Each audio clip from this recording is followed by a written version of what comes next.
Hey, this is Justin. So, I've been going on the theme of walking and talking this morning as as a way of working, and just had a conversation with somebody who was talking about his CEO. Who I made the comment that asynchronous work is something that's very important to me and something that I like to work on, and just doing brainstorm. So if I record a message to you, an audio message, and I send it to you, a couple of different things happen. Like I can record it in the middle of the night, which would be when I do my best thinking, and it's the best outlet from like what's really going on in our mind to what's really going on in our mind to what is to sharing it with somebody else.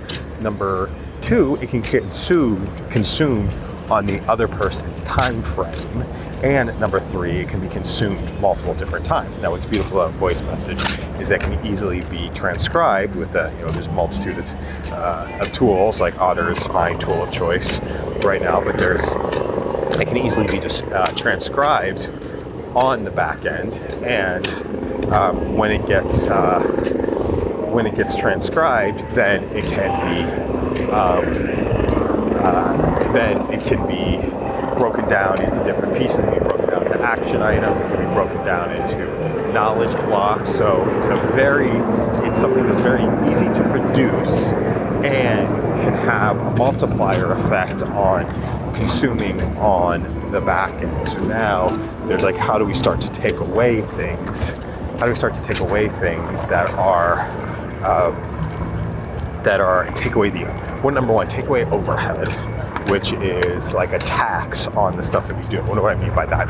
When you set up a meeting, you've got to, at a minimum, schedule that meeting, right? You've got to find the time that works for somebody else. Then the other person has to accept it, and then you have to move stuff around depending on the time. And then typically one or two people is late for the meeting, and then you go about and and then there's a big overhead that goes into it. Whereas with voice notes, they can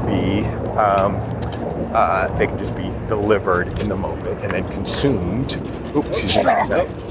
Consumed at the other person's convenience. We just had a dog run by here, and so my dog got a little bit nutty going after the other dog. It is the ultimate, and then we can start to process dozens, if not hundreds, of audio messages at one time. So audio messages back and forth is number one, the best way. Now, let me talk about the psychology of having to return things or not having to return things, or having to go to inbox zero or not go to inbox zero. I'll leave that one here.